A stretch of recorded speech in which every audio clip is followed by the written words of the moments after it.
অনেক স্টুডেন্ট যারা ভার্সিটিতে ভর্তি হবে তারা কোন ডিপার্টমেন্টে ভর্তি হবে সেটা নিয়ে চিন্তা করছে এখন। তো অনেকে চিন্তা করছে যে সিএসসি তে ভর্তি হবে, কিন্তু অনেক স্টুডেন্ট জিজ্ঞেস করছে যে সিএসসি তে ভর্তি তো হবো, গ্রাজুয়েশন কমপ্লিট করলে আসলে হবোটা। অনেক গার্জিয়ানরাও বলে যে আমার ছেলে সিএসসি করে কি হবে, মানে আসলে এখনো আমাদের চিন্তা ভাবনা তো ওই ডাক্তার ইঞ্জিনিয়ার ওইসবে পড়ে আছে। তো আসলে কনফিউজ যে সিএসসি করে কি হওয়া যায়। কারণ অনেকে চিন্তা করে যে সিএসসি এর মধ্যে তো আবার ইঞ্জিনিয়ারিং শব্দ আছে, তাহলে তো নিশ্চয়ই ইঞ্জিনিয়ার হবে। আর যেহেতু আগে কম্পিউটার আছে তার মানে তো কম্পিউটার ইঞ্জিনিয়ার হবে। এমনি ইঞ্জিনিয়ার যেরকম বাড়ি বানায় তাহলে মনে হয় আমার সন্তান কম্পিউটার বানাবে, এরকমই অনেকে চিন্তা করে। তো ব্যাপারটা আসলে এরকম না। এই জন্য আমি চিন্তা করলাম যে একটা ভিডিও করে একটু এক্সপ্লেন করার চেষ্টা করি যে সিএসসি পড়ে কি হওয়া যায়। এটা সুনির্দিষ্ট কোনো অ্যান্সার নাই, কারণ সিএসসি করে কোনো এক ডিরেকশনে সবাই যায় না, এক একজন এক একটা ডিরেকশনে যায়।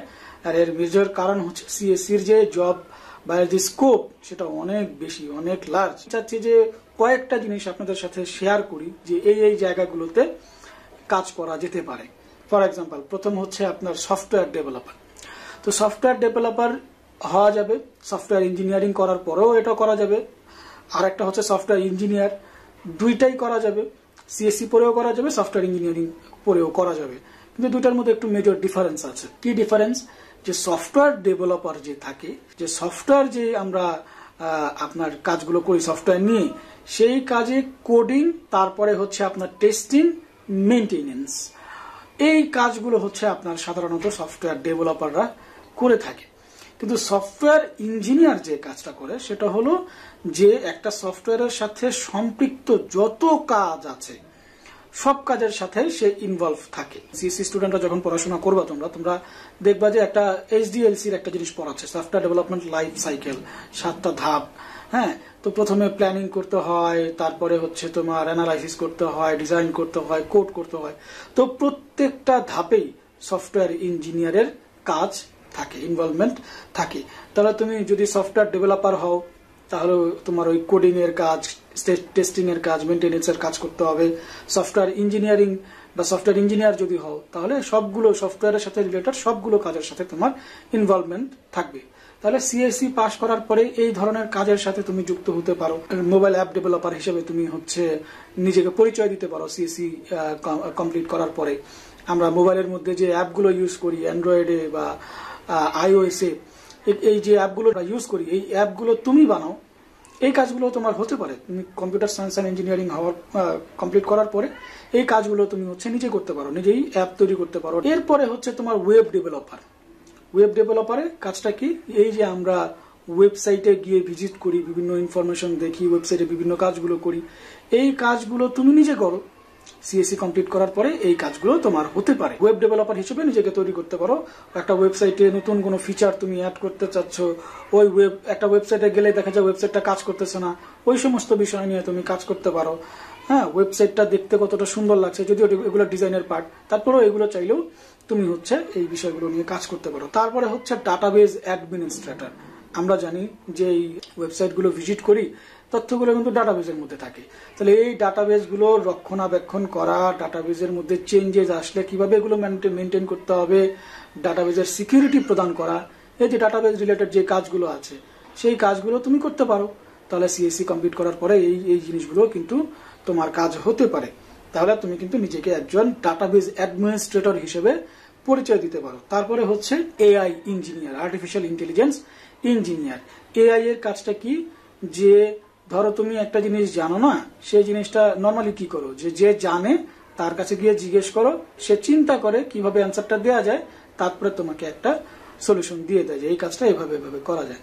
সেম জিনিসটাই তুমি যদি একটা মেশিনের মধ্যে করে দাও, যে একটা মেশিনকে একটা জিনিস জিজ্ঞেস করবো, সেই মেশিনটা চিন্তা করবে যে এটার সলিউশনটা কিভাবে দেওয়া যেতে পারে, মেশিনটা তোমাকে একটা সুন্দর সলিউশন দিয়ে দিবে।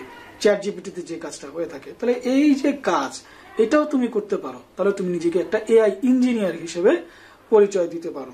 তারপরে হচ্ছে কি কম্পিউটার হার্ডওয়্যার ইঞ্জিনিয়ার। কম্পিউটারের হার্ডওয়্যারের যে কাজগুলো হয় হার্ডওয়্যার লেভেলে, যেমন সার্কিট বোর্ডের যেই কাজগুলো আছে, তোমার যদি হার্ডওয়্যার রিলেটেড কাজগুলো পছন্দ হয় তাহলে তুমি নিজেকে একজন কম্পিউটার হার্ডওয়্যার ইঞ্জিনিয়ার হিসেবে পরিচয় দিতে পারো সিএসসি কমপ্লিট করার পরে। তারপরে হচ্ছে কি সিস্টেম অ্যানালিস্ট। আমরা যে কাজগুলো করি পুরোটাকে যদি একটা সিস্টেম হিসেবে চিন্তা করি, তাহলে এই সিস্টেমটাকে আরো ইমপ্রুভ করার জন্য আমার যা যা করা দরকার সেই কাজগুলো আমি করতে পারি। তাহলে সিএসসি পড়ার পরে কিন্তু আমি এই জিনিসগুলো নিয়েও চিন্তা করতে পারি যে এই কাজগুলো আমার ভালো লাগে কিনা। তাহলে কিন্তু আমি একজন নিজেকে সিস্টেম অ্যানালিস্ট, সিস্টেমকে অ্যানালাইসিস করে বুঝা এবং সিস্টেমকে ইমপ্রুভ করার চেষ্টা করা, এই কাজগুলো আমি করতে পারি। তাহলে আমি নিজেকে কি করতে পারি, সিস্টেম অ্যানালিস্ট হিসেবে একটা পরিচয় দিতে পারি। তারপরে হচ্ছে নেটওয়ার্ক ইঞ্জিনিয়ার। আমরা বিভিন্ন নেটওয়ার্ক সম্পর্কে জানি, এই নেটওয়ার্কের আন্ডারে অনেক কম্পিউটার আছে।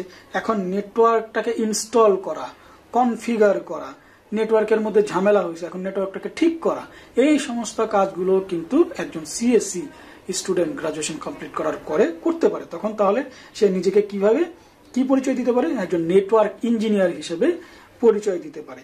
তারপরে তোমার হচ্ছে আরো কাজ আছে, যেমন cyber security specialist. Cyber attack গুলো হয়, আমরা জানি অনেকে আমাদের তথ্য চুরি করতে চায়, টাকা পয়সার ব্যাপারগুলো থাকে, এগুলো খুবই রিস্কি কাজ।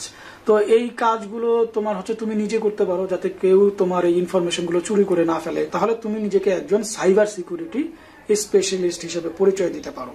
তারপরে কি কাজ করা যেতে পারে, নিজেকে একজন এন্টারপ্রেনিউর হিসেবেও পরিচয় দেওয়া যেতে পারে। সিএসসি কমপ্লিট করার পরে তুমি চিন্তা করলেন না যে আমি কাজ করব না, আমি নিজেই এমন একটা টিম তৈরি করব যেখানে আমি নিজেই মানুষকে কাজ দেওয়ার চেষ্টা করব। তো বিজনেসের মতো একটা নিজেই দাঁড় করে ফেলতে পারো, একটা আইটি ফার্ম করে ফেলতে পারো। হ্যাঁ, তো বিজনেসের সাথে এন্টারপ্রেনিউরের একটু ডিফারেন্স আছে। বিজনেসম্যান যেটা করে যে পাইকারি দামে কিনলো, কিনে খুচরা দামে বিক্রি করলো, এন্টারপ্রেনিউর এরকম কাজ করে না। এন্টারপ্রেনিউর যে কাজটা করে সেটা হলো পুরো সিস্টেমকে অটোমেটেড করার চেষ্টা করে। আর বিজনেসম্যানের যে ব্যাপারটা, দোকান খোলা থাকলেই আয় হবে, দোকান বন্ধ করলে আয় হবে না। এন্টারপ্রেনিউরের কাজটা এরকম না। এন্টারপ্রেনিউর এরকম ভাবে সিস্টেমটাকে সুন্দরভাবে গুছায় যাতে করে সে ঘুমায় থাকবে বা কক্সবাজার যে ঘুরতে থাকবে তখনও যেন তার ইনকামটা আসতে থাকে, এরকম ভাবে সিস্টেমটাকে কাজ করায়। তারপরে তুমি নিজেকে আইটি অফিসার হিসেবে পরিচয় দিতে পারো। অনেক সময় হয় না, আমার মোবাইলে একটা ঝামেলা হইলো, এটা আমি পারতেছি না, আরেকজনের এক্সপার্টের কাছে গেলাম, সে মোবাইলটা ঠিক করে দিল। তো একটা আইটি ফার্মের মধ্যে এরকম একটা আইটি অফিসার থাকে যে আইটি রিলেটেড যে সমস্যাগুলো আছে সেই সমস্যাগুলো সে সমাধান করে দিবে। তাহলে তখন তুমি যে এই কাজগুলো নিয়ে যদি তুমি শিখতে থাকো, যে একটা কম্পিউটারে বা কোনো মোবাইলে বা নেটওয়ার্কে যে সমস্যাগুলো হয় এগুলো তুমি ঠিক করে দিতে পারো কিনা, হ্যাঁ, তাহলে তুমি নিজেকে একজন আইটি অফিসার হিসেবেও পরিচয় দিতে পারো সিএসসি কমপ্লিট করার পরে। তারপরে হচ্ছে তোমার ইউএক্স ডিজাইনার হিসেবে তুমি পরিচয় দিতে পারো নিজেকে। ইউএক্স মানে হচ্ছে ইউজার এক্সপিরিয়েন্স। তো ইউজার এক্সপিরিয়েন্সে কি ব্যাপারটা হয়, যে ইউজার কি চায়, ইউজার যেভাবে চাচ্ছে আমি সেভাবে করে একটা ডিজাইন তৈরি করে দিতে পারি কিনা। ডিজাইন তৈরি করে একটা রিপোর্ট দেই, রিপোর্ট দেখে ইউজারই আমাকে বলুক যে না এটা এভাবে না, এটা এভাবে করলে ভালো হতো, অর্থাৎ ফিডব্যাকের যে ব্যাপারগুলো, এই কাজগুলো কি তোমার ইন্টারেস্টেড লাগে কিনা। তাহলে কি সিএসসি কমপ্লিট করার পরে তুমি এই কাজগুলোও করতে পারবা, ইউএক্স ডিজাইনার হিসেবে পরিচয় দিতে পারবা। আরো এরকম অসংখ্য তোমার হচ্ছে অ্যাসপেক্ট আছে সিএসসি কমপ্লিট করার পরে। এই জন্যই আসলে স্পেসিফিক ভাবে বলা যাবে না যে সিএসসি কমপ্লিট করায় আসলে তুমি কি হবা। এটা আসলে নিজেকে ফাইন্ড আউট করার ব্যাপার যে আমি আসলে কি হতে পারি। এত এত অপরচুনিটিস, তোমার কোনটা ভালো লাগে, তুমি কোনটা নিয়ে কাজ করতে পারো। যেমন আরো একটা সেক্টর আছে যে professor, associate professor, assistant professor, lecturer. হ্যাঁ, তোমার এই ধরনের কাজগুলো তোমার হচ্ছে যদি ইন্টারেস্টেড না লাগে তুমি এই ফিল্ডেও আসতে পারো। টিচার হিসেবেও নিজেকে তোমার হচ্ছে পরিচয় দিতে পারো, যেমনটা আমি করে যাচ্ছি, যে সিএসসি কমপ্লিট করার পরে এই ফিল্ডে আছে। তো এই ফিল্ডটাকেও ছোট করার দেখার কিছু নাই, যে যখন তুমি একজন লেকচারার হবা তোমার এই সমস্ত বিষয় সম্পর্কে নলেজ থাকতে হবে, এবং তুমি যে সাবজেক্ট পড়াবা সেই সাবজেক্ট সম্পর্কে তোমার অনেক ধারণা থাকতে হবে, অনেক বেশি নলেজ থাকতে হবে, এক্সপার্টিস তোমার ওই সাবজেক্টে থাকতে হবে। এর পাশাপাশি তোমার এক্সাম নেওয়ার ক্যাপাবিলিটি থাকতে হবে, টিমে কাজ করার তোমার হচ্ছে ইন্টেনশন রাখতে হবে, প্রচুর কাজ আছে। তো এখন অনেকে বলবে হচ্ছে যে স্যার আপনি তো ডিজিটাল মার্কেটিং, গ্রাফিক ডিজাইন কিংবা ফ্রিল্যান্সিং এই সমস্ত বিষয় নিয়ে কথা বললাম না। অ্যাকচুয়ালি আমি যেটা মনে করি, আমার ব্যক্তিগত মতামত, সেটা হলো যে এই সমস্ত কাজ, ডিজিটাল মার্কেটিং, তোমার হচ্ছে গ্রাফিক ডিজাইন, ফটোশপ, ইলাস্ট্রেটরের কাজগুলো, হ্যাঁ, কিংবা ভিডিও এডিটিং এর কাজগুলো, কিংবা ফ্রিল্যান্সিং এর কাজগুলো, এই কাজগুলোর জন্য তোমার সিএসসি পড়ার দরকার আছে বলে আমি মনে করি না। কারণ এগুলো এখন একটা বেসিক স্কিলে পরিণত হয়েছে। অর্থাৎ সে সিএসসি তে পড়ুক বা নন সিএসসি ব্যাকগ্রাউন্ডের হোক, সবাইকে এই কাজগুলো কম বেশি পারতে হবে।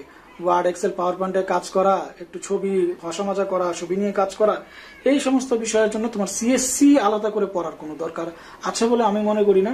কেউ যদি মনে করো ডিজিটাল মার্কেটিং করতে চায় বা গ্রাফিক ডিজাইন, ফ্রিল্যান্সিং এই কাজগুলো করতে চায়, সে আমার মনে হয় সিএসসি না পড়েই এই কাজগুলো করতে পারবে। কিন্তু উপরের যে লিস্টগুলো বললাম, এগুলো করার জন্য অ্যাটলিস্ট তোমাকে একটা অর্গানাইজেশনের সাথে জড়িত থেকে একটা সার্টিফিকেট অর্জন করে এই কাজগুলো করলে ভবিষ্যতে আরো ভালো কিছু করা যাবে। আসলে আরো অনেক এরকম একটা অ্যাসপেক্ট আছে, অনেক শাখা আছে, সবগুলো তো নিয়ে তো আর আসলে বলা সম্ভব না। তারপর আমার নলেজে এই মুহূর্তে যতটুকু ছিল আমি তোমাদের সাথে শেয়ার করলাম।